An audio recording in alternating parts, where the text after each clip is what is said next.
तो कैसे हैं आप लोग। तो चलिए शुरू करते हैं। New episode. एक शख्स जिसके हाथ में रेडिएंट अर्थ क्लैन का आइडेंटिटी टोकन था, रस्सी से बंधा हुआ उनके सामने बैठा था। ये वही आदमी था जिसने पिछले एपिसोड में हूँ को मुक्का मारकर बेहोश कर दिया था। तभी वहां मौजूद एक आदमी अपने लीडर से बोला, मैंने इसके बारे में सुना है। ये पूरे नान प्रोवेंस का सबसे फेमस प्लेबॉय माना जाता है। लोयांग सिटी में इसकी कोई इज्जत नहीं है। डैंशन टूटने के बाद तो इसके अपने घर वालों ने भी इसके साथ बहुत बुरा बातव किया था। सबकी नज़रें उस आदमी पर टिक गई जो डर और शर्म से सर झुकाए बैठा था। वो आदमी आगे बोला, ये ऑर्थोडॉक्स सेक्ट का मेंबर है। अगर हम इसे अपने साथ ले जाकर स्पाई की ट्रेनिंग दे तो कैसा रहेगा। लेकिन लीडर ने तुरंत माना कर दिया, नहीं, हम किसी ऐसे इंसान को ट्रेन नहीं करेंगे जिसका डैंशन पहले हाई पूरी तरह बर्बाद हो चुका हो। ऐसा आदमी शुरुआती ट्रायल में हाई मर जाएगा। और इसकी हालात देखो, इतने बड़े क्लैन से होने के बावजूद डर के मारे अपनी पंख तक गीली कर दी। इस जैसे के का हम क्या करेंगे। ये टू लो ग्रेड प्रोडक्ट के लायक भी नहीं है। इससे बेहतर है इसे यहीं ख़त्म कर दूँ। ये सुनते हाई हूँ समझ गया कि ये लोग यूज़ मान वाले हैं। हूँ तुरंत बोला, सर प्लीज़ मुझे छोड़ दीजिए। स्पाई बनने के अलावा आप जो भी काम कहेंगे मैं करने के लिए तैयार हूँ। उसने हाथ जोड़ लिए और अपनी जान की भीख मांगने लगा। अपने मन में वो सोच रहा था, अपनी किस्मत बचेन के लिए मैं वो सब कर रहा हूँ जो इस वक्त कर सकता हूँ। दूसरी तरफ हूँ जिसके हाथ बंधे हुए मन हाई मन सोचने लगा, पिछली बार की तरह इस बार मैं कुछ नहीं कर पाऊंगा। फिर उसने लिटिल फेरी से पूछा, मैं आखिर कितनी देर तक बेहोश था। लेकिन इस बार कोई जवाब नहीं आया। हूँ हैरान हो गया, क्या हुआ, तुम जवाब क्यों नहीं दे रही हो। टैब उसकी नज़र अपनी स्वॉर्ड पर पड़ी जो इस वक्त लीडर के पास थी। अचानक यूज समझ आ गया, मतलब मैं उससे तभी बात कर सकता हूँ जब ये स्वॉर्ड मेरे हाथ में हो। उधर लीडर भी हूँ को ध्यान से देख रहा था। उसने मन में सोचा, टेंशन ना होने के बावजूद इस लड़के ने सिर्फ एक छोटी सी तलवार से मेरे 2 आदमियों को मार डाला। हूँ भी लीडर के चेहरे को देखकर अंदाजा लगा रहा था। लगता है इसकी मेरे बारे में राय बदल चुकी है। ब्लड कट के लोग बहादुर लोगों को अपने साथ रखना पसंद करते हैं। शायद ये मुझे अपने साथ ले जाना चाहता है। लेकिन अगले हाई पैल उसके मन में दूसरा ख्याल आया, पर मुझे टू यहाँ से निकलना था। अगर मैं फिर से इनके साथ चला गया तो मेरी हालत दोबारा पहले जैसी हो जाएगी। कुछ देर सोचने के बाद उसने खुद को समझाया, कुछ ना होने से कुछ होना बेहतर है। अगर ये लोग मुझे साथ नहीं लग गए तो यही मार डालेंगे। सबसे पहले अपनी जान बचानी होगी। थोड़ी देर बाद लीडर ने अपने लोगों से कहा, हम इसे अपने साथ लेकर जा रहे हैं। ये सुनकर बाकी लोग हैरान रह गए। तभी पीछे खड़ा एक आदमी बोला, लीडर, चाहे हम इसे कितना भी अच्छा खाना खिला दें, ये मुश्किल से एक मिड रैंक प्रोडक्ट बन पाएगा। लीडर शांत आवाज में बोला, इस बात की चिंता मत करो। मुझे पूरा यकीन है कि ये एक अच्छा स्पाई बन सकता है। मेरे पास डैंशन वाले भी हैं और बिना डैंशन वाले भी, लेकिन इनमें से कई बहुत की स्पाई साबित हुए हैं। लेकिन दूसरा आदमी ऐप भी सहमत नहीं था। और अगर कभी हमें किसी फेल प्रोडक्ट का इस्तेमाल करना पड़ गया तो मेरे हिसाब से इसे अभी यही मार देना चाहिए। इतना कहकर उसने अपने एक आदमी को हुक्म दिया, जाओ इसे यहीं ख़त्म कर दो। ऑर्डर मिलते हाई वो आदमी तलवार निकाल कर हूँ की तरफ बढ़ने लगा। ह्यूज अपनी तरफ आते हुए देख रहा था। उसने मन हाई मन सोचा, पिछली बार और इस बार में सिर्फ इतना फाक है कि इनकी मेरे बारे में सोच थोड़ी बदल गई है। पहले मैं पूरी तरह बेकार था और अब थोड़ा सा काम का हूँ, लेकिन अंजाम फिर भी वही है। घुमा फिर कर ये लोग मुझे मारना हाई चाहते हैं। उसने गहरी सांस ली, लगता है मेरे पास अपनी जान की भीख मांगने के अलावा कोई और रास्ता नहीं बचा। शायद मुझे वही करना होगा जो मैंने अपनी पिछली जिंदगी में किया था। फिर वो लीडर से बोला, प्लीज़ मेरी जान बख्श दीजिए, बदले में आप जो भी कहेंगे मैं करने के लिए तैयार हूँ। लीडर उसकी बात सुनकर हंस पड़ा, तुम मेरे सामने भीख मांग रहे हो, क्या तुम मुझे इम्प्रेस करना चाहते हो। तुम्हारी ये कोशिश बिल्कुल बेकार है। तुमने मेरे लोगों को मारा है और उसकी कीमत तुम्हें चुकानी हाई पड़ेगी। इतना कहकर उस आदमी ने अपनी तलवार पूरी ताकत के साथ ऊपर उठा ली। उस तलवार को देखते हुए मन हाई मन सोचने लगा, ये सच में मुझे मान वाला है। लीडर ठंडी मुस्कान के साथ बोला, तुम्हारी ये सारी कोशिश बेकार है। इससे अच्छा है कि अपनी जान की भीख मांगते रहो। हूँ की नज़र लीडर के पीछे खड़े एक आदमी पर टिक गई। अचानक उसकी नज़र उस आदमी की स्वॉर्ड पर पड़ी। ये स्वॉर्ड, क्या ये हो सकता है। उधर लीडर अब भी बोल रहा था, अगर तुम इसी तरह भीख मांगते रहे तो शायद मैं तुम्हें अपना पालतू बना लूँ। लेकिन हूँ का ध्यान उसकी बातों पर नहीं था। वो स्वॉर्ड के हैंडल को घुर रहा था। हैंडल पर सफ़ेद कपड़े का एक खास डेकोरेशन बंधा हुआ था। जैसे हाई हूँ ने उस कपड़े को देखा, उसकी आंखें फेल गईं। ये टू ज़रूर। अगले हाई पैल हूँ जोर से घुटनों के बाल गिर गया और अपना सर जमीन से टकरा दिया। ब्लेड कल्ट की जय हो।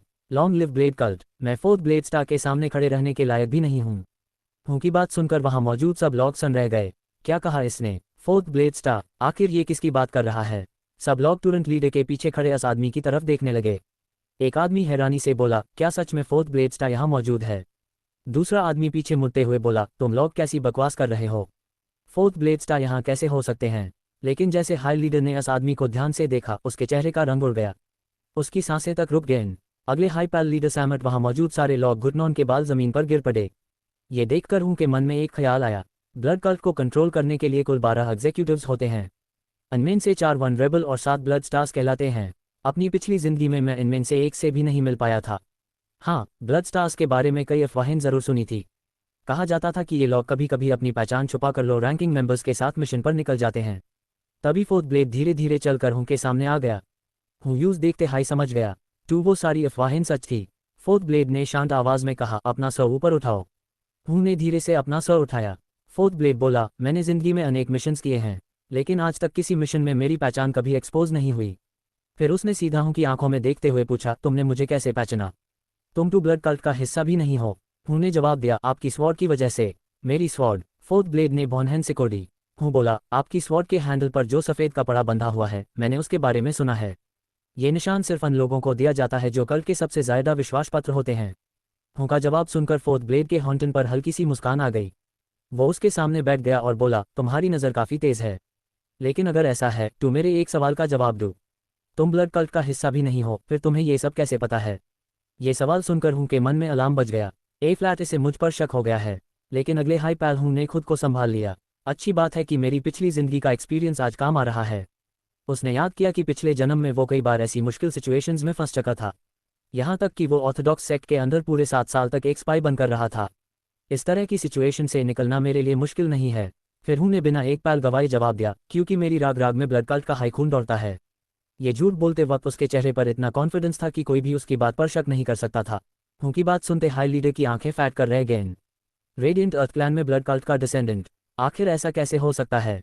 लीडर के लिए इस बात पर यकीन करना बहुत मुश्किल था, लेकिन फोर्थ ब्लेड अब भी चुपचाप हूँ की कहानी को बड़े ध्यान से सुन रहा था। हूँ ने बिना हिचकिचाए अपनी बात आगे बढ़ाई। मेरे फादर ब्लड कल्ट के ब्लड वुल्फ स्क्वाड के एक मेंबर थे।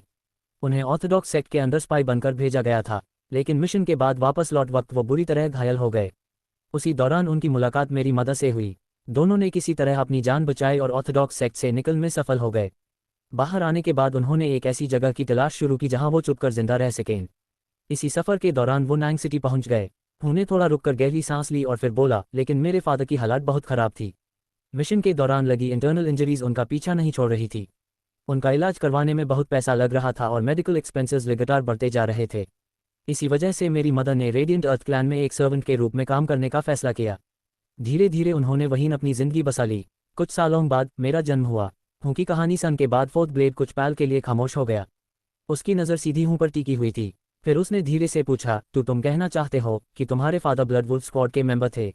जी हाँ, मेरे फादर ब्लड वुल्फ स्क्वाड का हाई हिस्सा थे। ये सुनते हाई फोर्थ ब्लेड ने अपनी स्वॉर्ड के हैंडल पर हाथ रख लिया। उसके चेहरे पर हल्की सी मुस्कान आई।